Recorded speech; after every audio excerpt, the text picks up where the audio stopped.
Hi guys, കഴിഞ്ഞ ദിവസം ഞാനും എൻ്റെ അമ്മയും കൂടെ കേരള നിയമസഭയിലൊരു പ്രോഗ്രാമിന് പങ്കെടുത്തു.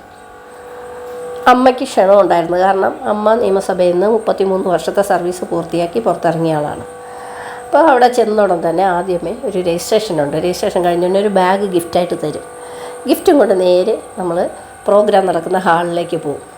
പെയ്തിറങ്ങുന്ന ഓർമ്മകൾ എന്ന പേരിലാണ് ഈ പ്രോഗ്രാം അവർ സംഘടിപ്പിച്ചിരിക്കുന്നത്. അവിടെ ചെന്ന് എൻ്റെ കൂട്ടുകാരെ കണ്ടപ്പോൾ എൻ്റെ അമ്മ എന്നെ മറന്നുപോയോ എന്ന് ഞാൻ സംശയിച്ചു പോയി.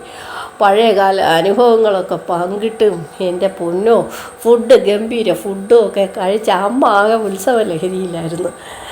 തിരിച്ച് വരാൻ നേരത്ത് വൈകുന്നേരം കലാപരിപാടികളുകൊണ്ട് കൂട്ടുകാരൊന്നും വിടത്തില്ല, വൈകിട്ട് പോയാൽ മതിയെന്ന്. പക്ഷെ അമ്മയ്ക്ക് അത്രയും സമയം ഇരിക്കാൻ പറ്റാഞ്ഞിട്ട് അമ്മ എല്ലാവരോടും പറയുന്നുണ്ട്, ഇനിയൊരു നമുക്ക് കാണാം എന്നൊക്കെ പറഞ്ഞ് ഫുഡൊക്കെ കഴിച്ച് ഞങ്ങൾ പുറത്തിറങ്ങിയപ്പോൾ ഉണ്ട് ഗൈസ്, നല്ല ചൂടുള്ള അടപ്പായസം, അതും കൂടെ കുടിച്ച് ഗംഭീര പരിപാടിയും സദ്യയും എല്ലാം ഉൾക്കൊണ്ട് ഞങ്ങൾ സന്തോഷമായിട്ട് വീട്ടിലേക്ക് വന്നു ഗൈസ്.